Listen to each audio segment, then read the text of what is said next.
Hello everyone, welcome back to Baldur's Gate 3 Overexplained. Last time we collected Lae'zel into the party and then moved through to the top of this crypt where we managed to talk our way out of an encounter without having to fight everybody off, and then jumped through a hole in the ceiling and found ourselves with another group of explorers who did not like our presence here. So just before we do more exploring, I'm going to have everyone come back this direction. Objective noted. And over there is someone standing guard at this doorway. So we're going to move through here and take them out. Is this door locked currently? It is, but there is a lever right here. There's also a lever on the other side, so not quite sure what that's securing, but sure. Now, we could come in here and try a sneak attack, but what I'd actually like to do is try some of these other attack combos, although evidently Lae'zel used these when we were having a fight with her captors, and so they haven't actually refreshed yet. So we'll get those back on a short rest, which is what I wanted to expend so we could see what we get back on a short rest. So instead, I could get used to this. Let's separate Astarion, sneak. Now you can see this person is watching that door, Like old times. and so we can move on in, stand right up behind them, and from here we are able to sneak attack melee. Now we do have a rapier that is a finesse weapon that does 1d8 damage rather than 1d4 damage. So if we put that in Astarion's pockets, Let's have some fun. we can have him equip that. And now our attack will do 1d8 for the weapon, 3 for our dexterity bonus, and 1d6 piercing for our sneak attack.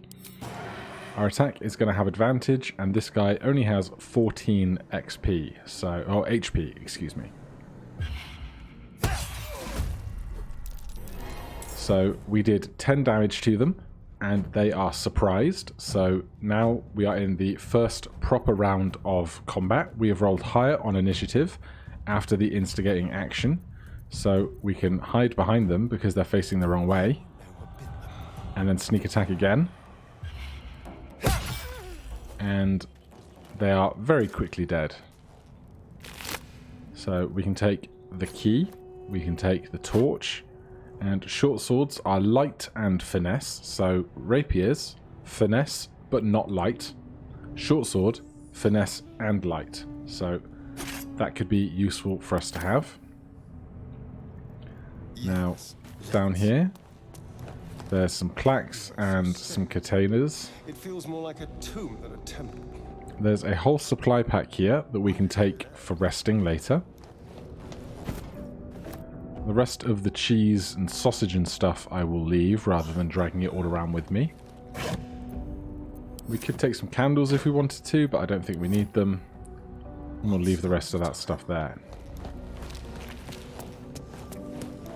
So, some of us have taken some damage, and Lae'zel has used some of her one-use abilities between short rests. So we're going to heal ourselves, and we're going to recover some of these expended skills, and by doing that, we'll be ready to keep adventuring without having to stop the flow of the adventure.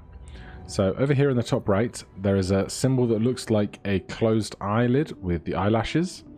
So that will take a short rest. It has 2 green pips, so we get to use 2 of those before having to take a long rest. So we can click that. And you see everyone gains an amount of health equal to half of their hit die, rounded up, plus their constitution modifier. So the fighter has a d10, the rogue and the cleric have a d8, and the sorcerer has a d6.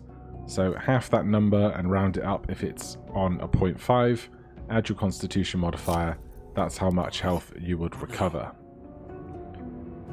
Don't think there's anything over there for us, so instead we can now press on to this area underneath here, see if there's anything for us to find.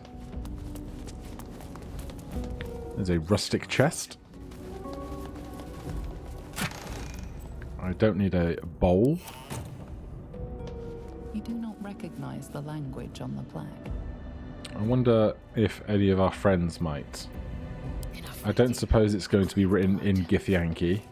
You do not recognize the language on the plaque. Could be Dwarvish, could be Gnomish. I'll catch a break. There's another chest at the back here, a looter's trunk. Some ink and quills. And then if we keep exploring to the back of this room,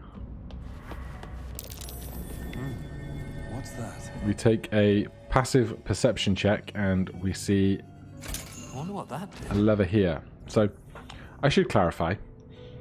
A passive perception score is a level of perception that you always have applicable. That is 10 plus your perception score.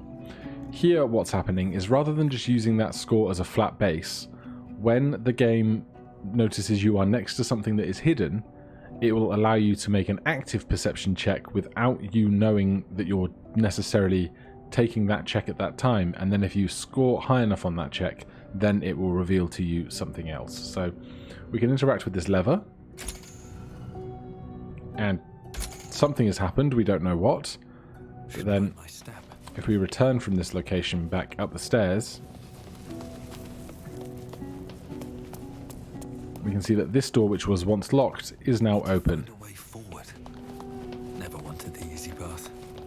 So in this room, there's no extra stuff for us, but there is another door here. And you'll notice, if I come back to this door and close that, this door shows a open door symbol when I hover over it, meaning that the door will open and the encounter will remain constant in this space. Whereas if we go to the opposing side, Feet can carry me. you'll see that it turns into an arrow with some gears that are intertwined. That denotes that we're going to exit this area and enter a different loading zone, and so anything that we are doing on the previous loading zone will stop. So if we were in combat and trying to run away, we could go through that door, and now that combat would end and we would have a moment for ourselves.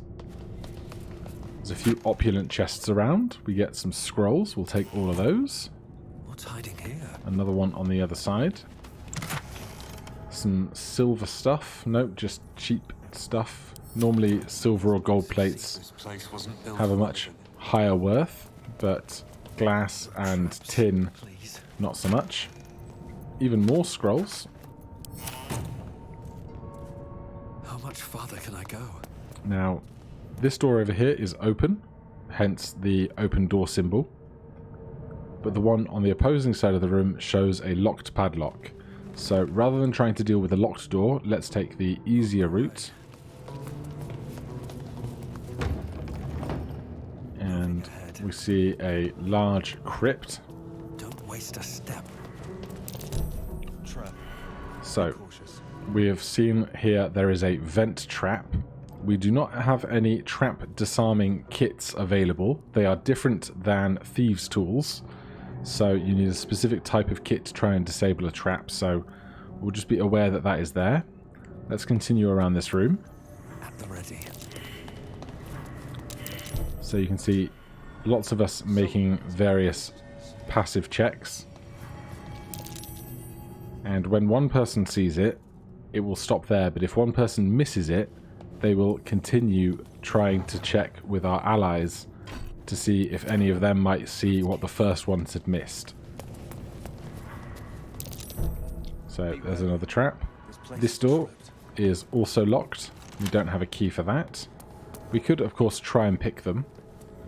There is a soul coin down here. Easier to see if you hold Alt and see the various interactable things. So we can click on that. Holding. Strange coin. I wonder what it's worth. And Astarion has received some inspiration. He is a noble. You were raised in a family among the social elite, accustomed to power and privilege. Accumulating renown, power, and loyalty will raise your status. Soul for sale. Acquire a soul coin for your personal collection. So we don't know what a soul coin is, but we now have one. Ringmail armor, a silver band, and a skull. Let's have a look. We could take it all with us and try and sell it, but it's going to be very heavy to do so. We've got plenty of choice in weaponry for Lae'zel. There's another trap. And you could almost intuit that these traps are symmetrical around the room. Now, there are some dead bodies here around this central sarcophagus. Lots of piles of bones. So, if you've seen the traps and the various piles of bones around the central sarcophagus, you could intuit that maybe this one is more dangerous than all the others. So, let's just pretend we don't know that this is necessarily trapped and see what happens when we try and open this. So there is the Watcher's Guide, an uncommon versatile melee weapon. It can be used one-handed with 1d6 damage or two-handed with 1d8 damage. And it has Death's Promise. When the spear misses its target, the wielder's next attack roll against that target has advantage. So we can steal that for ourselves. We'll take this engraved key, and now we can see that whatever we have done, we have caused all of these traps in the floor to create grease all around us. And in the moment that has happened, the game has automatically put us in turn-based mode, so we have a moment to try and react to what has happened before we are at risk of dying. Now, there's a button here, and so we might as well see if that button is going to help us. And clicking that has drained all of the oil around us, so that seems to be a bit safer. There's nothing else for us to buy or collect here, rather, so we'll move away. I'm ready. I'll take this way. And you can see that Astarion and Gothic slipped on the grease and have fallen, so we are now prone. And so you see Astarion has 30 feet of movement as standard, but we are currently prone. 1 turn remaining, cannot move or act, has disadvantage on strength and dexterity saving throws. Attacks against a prone creature have advantage if they are made within 10 feet of the creature. A prone creature must spend half of its movement speed to stand up. So we are currently unconscious and knocked on the floor, so we will end our turn. Gothic will do the same. No time to dally. So then the game's going to do its background computation of what the AI wants to do at the end of the round. And because we pressed the button, whatever nastiness was going to happen is not going to happen any longer. And so now that we believe we are safe, we can get out of turn-based mode by leave turn-based mode button here. And now we're back to our regularly scheduled adventuring. No one back home will ever believe this. So we found a strange weapon and a key. There was a locked door on the other side of that room. One day I'll catch a break. But there's also this very large, heavy oak door that is locked. This does.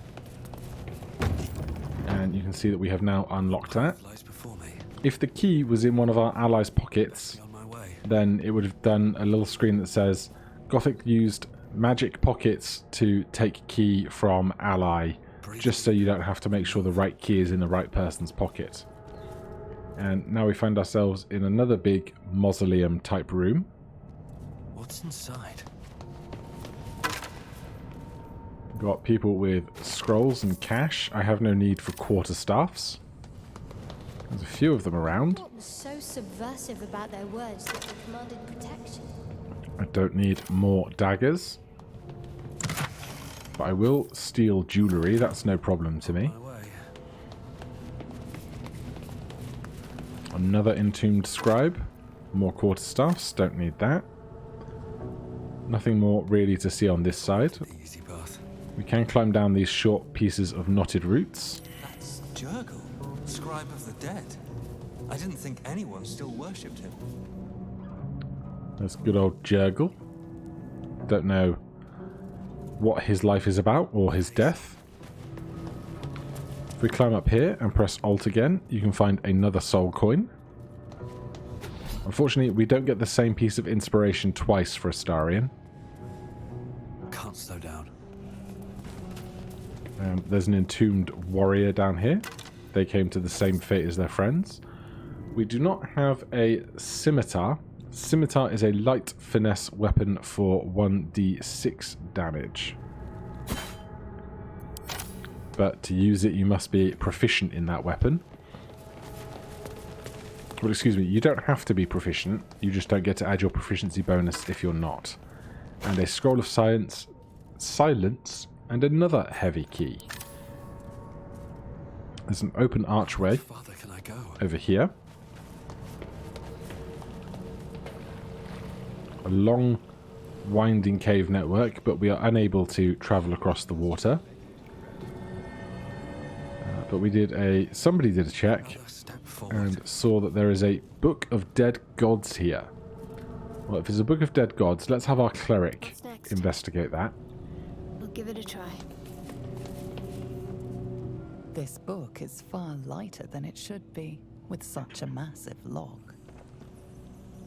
So you can see we have choices for Arcana, Strength, or we can use our Cleric Wisdom to channel a spark of divine power into the lock. So here we have a DC 10 with +3 to our Wisdom as a Cleric, using our Wisdom modifier for our main stat. We succeed on that check.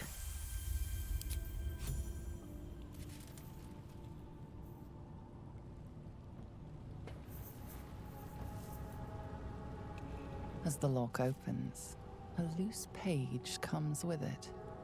Magic pulses from the parchment. What was once script is now an obliterated scrawl. You have a sense these are names, a list. But of what?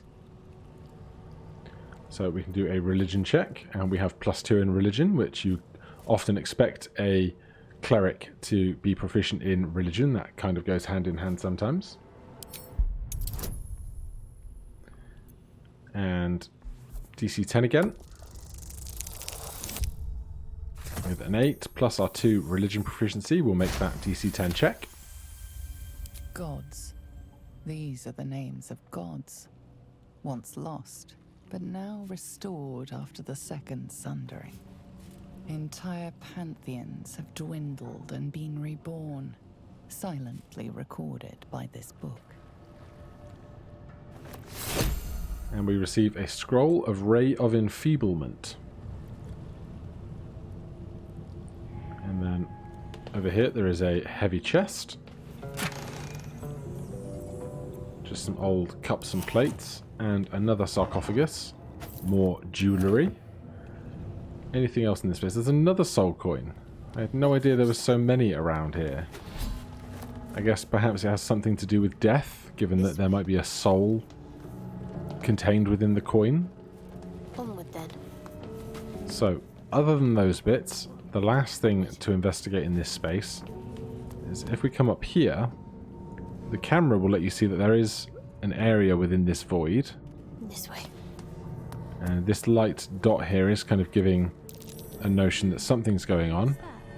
And there is a button to press. So, of course, you see a button, you push a button.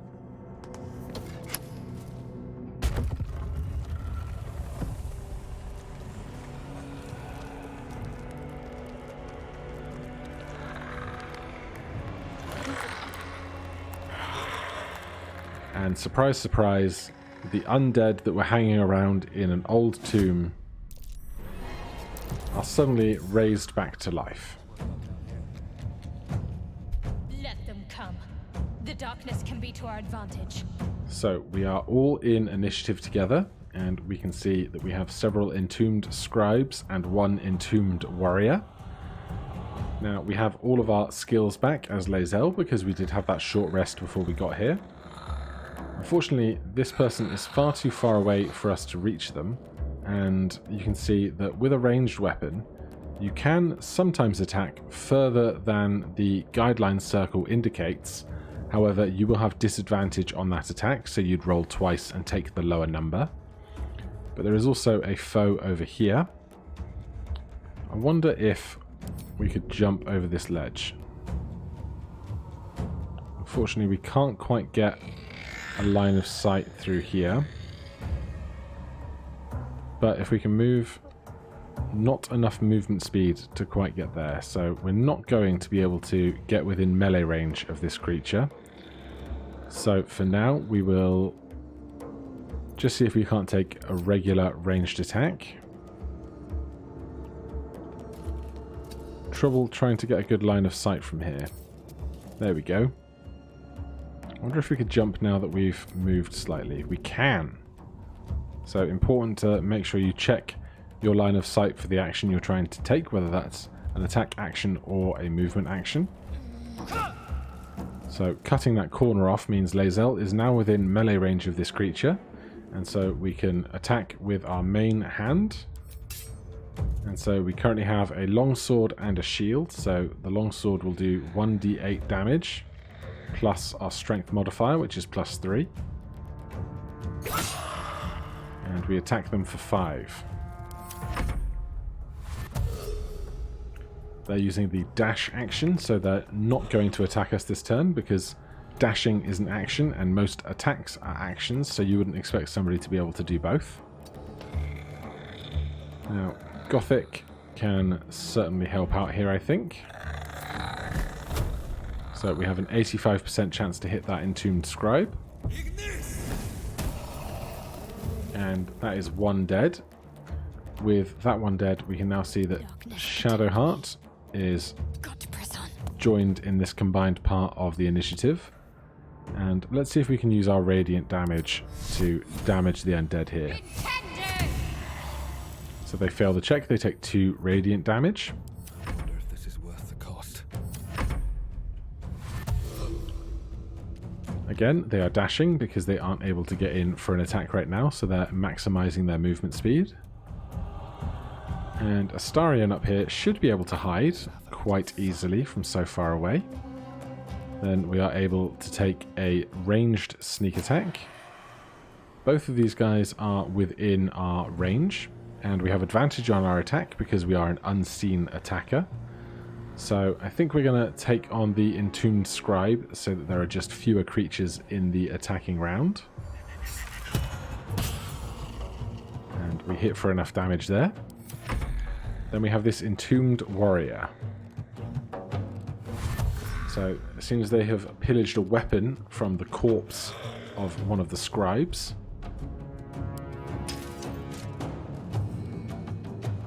now I don't think we're going to be able to get down that close, but if we move to here we can certainly try and jump down, and we will succeed.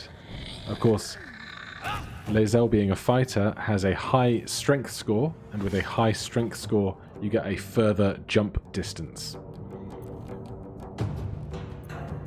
So we can lacerate, slash an enemy to deal 1d8 plus 3 slashing damage and potentially inflict bleeding. So let's give that a go because this person has quite a few more hit points than the others. Unfortunately she misses, but we can take an action surge and we will gain a second attack action this turn. So let's do that. We click the action surge button and then on Lae'zel. So now you can see we have 1 greyed out circle for the action we expended, and we've gained a new green circle which we can now spend. Now we cannot try lacerating again. Unfortunately that needs a short rest before we can attempt it, but we can take a standard attack action. 4 damage is just fine. No choice but to keep going. Gothic, With haste. move in slightly and see who we can hit from here. Looks like the Entombed Warrior is going to be our main target. 1 whole damage there. Finish this. Now, Shadowheart On my way. is a cleric, as we have discussed many times. And if you remember, she has a thing called Channel Divinity, which is represented by this little blue symbol here. And so we can use Channel Divinity in 2 ways. And if we pull up our skill list, we can see them both. So we can either turn undead, present your holy symbol and pray. Each undead that can see or hear you is forced to use its actions to flee from you until it takes damage. And that is a wisdom save to see if they succeed or fail against that. And we have our Invoke Duplicity. Summon an illusion to distract your enemies. That's an action plus our Channel Divinity charge. So we are going to try turning undead here. It affects every undead in the circle, which at the moment is just the Entombed Warrior. So we will click them, and even if we click them specifically, it would pick up any others in the circle.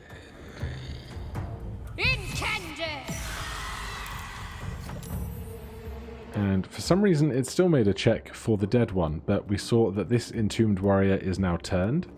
So until it takes damage, a turned creature must spend its turns trying to move far away from the creature who turned it, and if it can't willingly move, to a space within 30 feet of that creature.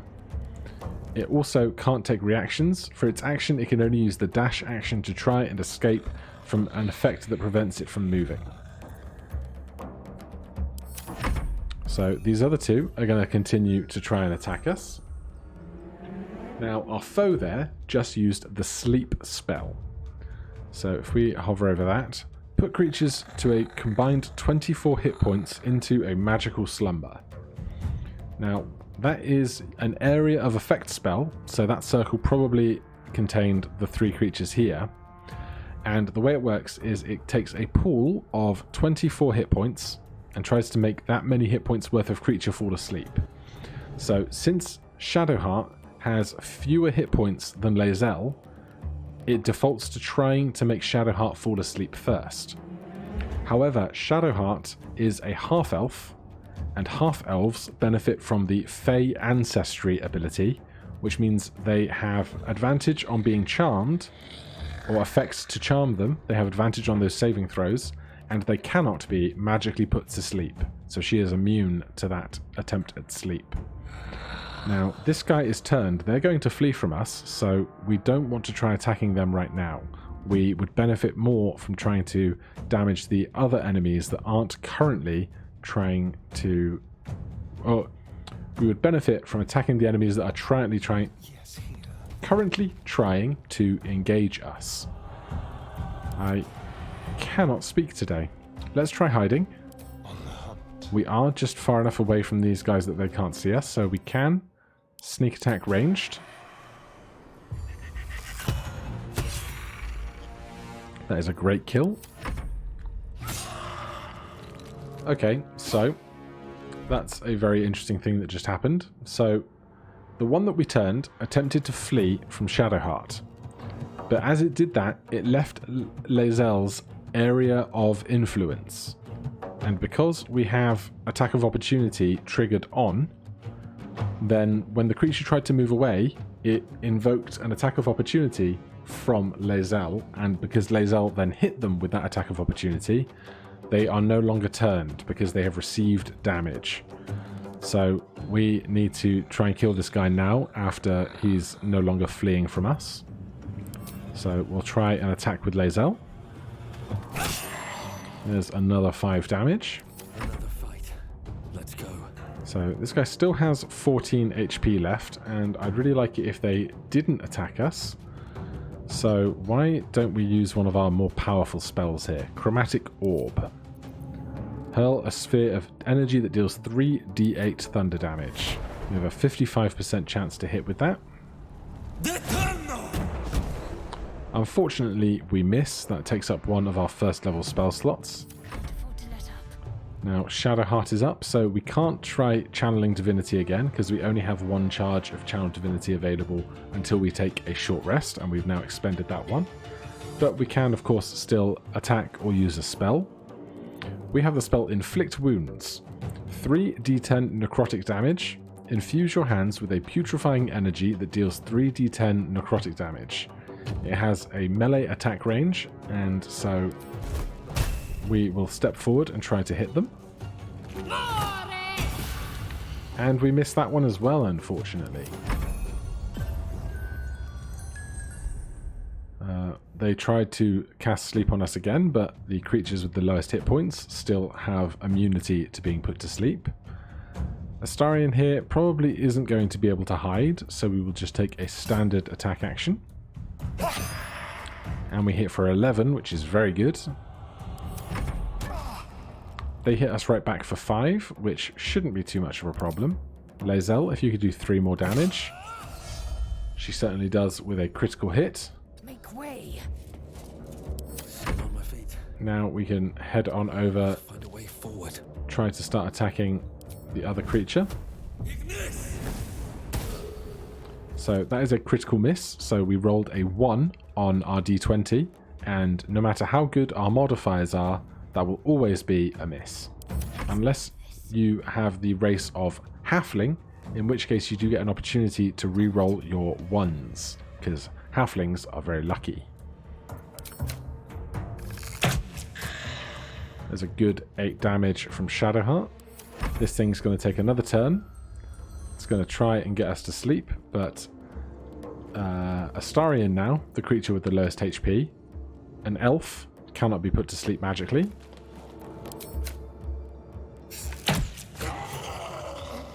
And we kill that creature. So we are now safe. We are out of initiative. The party has all gathered up. And Shadowheart has an exclamation point over her head, indicating that she has something she wishes to converse about. But we will find out what that is next time, as well as see what was through this strange archway. But until then, thank you so much for watching. As ever, if you have any questions about anything that you've seen, or if I have explained something poorly, do ask down below and I will do my best to answer any of your questions.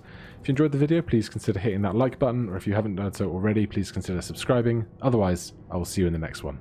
Cheers.